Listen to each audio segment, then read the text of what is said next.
I was a science painter at the time. I wanted to learn more about the specific beautiful lettering this guy was doing. So day 3, first session of the day, I went to one by this gentleman by the name of Woody Zul. I think I might pronounce his last name incorrectly, but I've seen this person, his post online before, and he's kind of behind the movement. I'm not sure if it's called a movement or not, but he kind of started the hashtag no estimates. So the title of his session is Estimates and No Estimates, and let's explore the possibility. Now, going into this session, I have a preconceived notion of what no estimates is. In my mind is that, hey, we don't need to do estimates because there's other ways for us to figure out the estimate that is needed to help make certain decision. So again, I say preconceived notion. What is good is that when you walk in with something and you walk out with a total brand new understanding of it, to me that's valuable, right? And I was wrong that my preconceived notion was totally incorrect.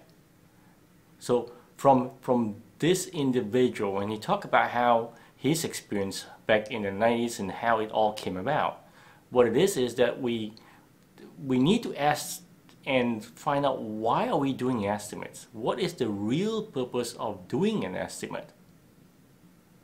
Is there a reason? So he's challenging us, is there a reason for us to really need an estimate? From his experience, he's able to deliver results without actually doing any estimates. And that's a great idea, and I kind of like that. Why are we really doing estimates?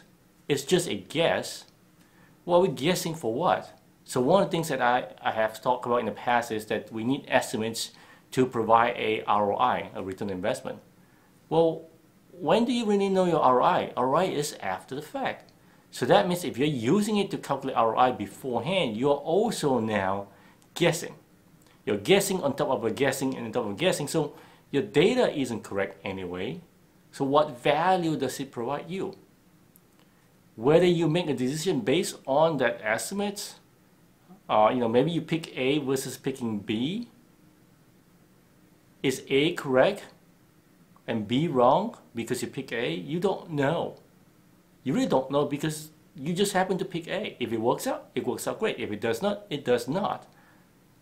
So what really are we trying to go after? If the answer is, hey, what we're trying to do is deliver product. If that's the case, maybe, and this is from him, and he's been successful doing this, is that let's look at the list of things that you want delivered. Of those lists, let's pick one, and let's deliver that first. If I deliver X to you, he goes back to business, you got X, cool. Now, what's next?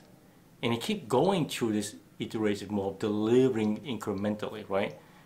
And what he has found is that, based on his experience, that you really don't need estimates. The end goal isn't the estimate, the end goal is delivering product. And if you're able to deliver the product, then that is success. Another notion of how we measure success.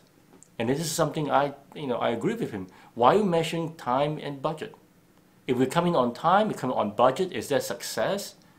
No. Oftentimes we see that if you're measuring those things, then your outcome is wrong. Then what happens is that your product gets shipped on time, on budget, cool, but it's not something that's needed. It doesn't have the quality that is needed.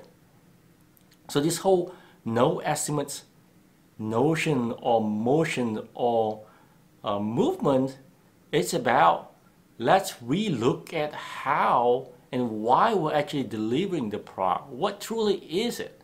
Maybe the estimates thing is because it's actually a symptom of something else. And we have this continuous in the past, we found things, right? And this is something that I've seen before. Well, we start a project, we have the estimates in front, then we have the requirements.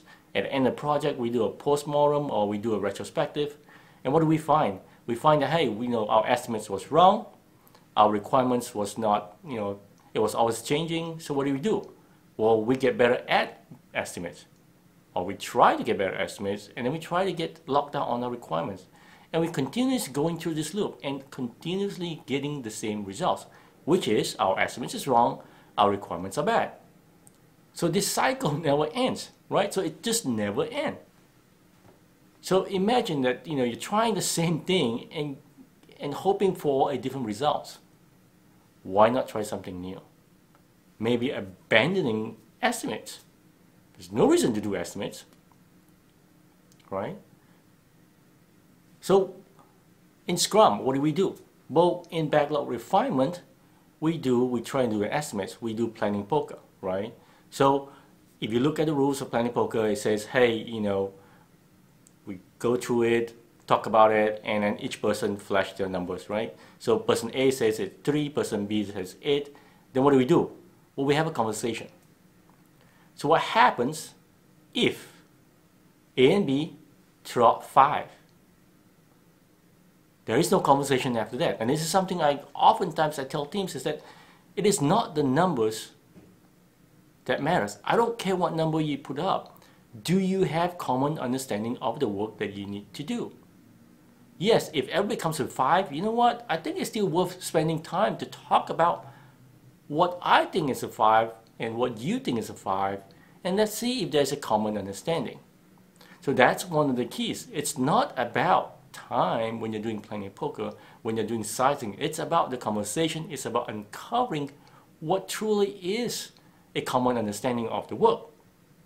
So I believe that, and now that I see what this individual said, and this is the person that started it all, no estimates. Why? And now I truly understand and believe, I believe I've got enough information to say that, what? I agree with him. I agree with this individual and saying that, what?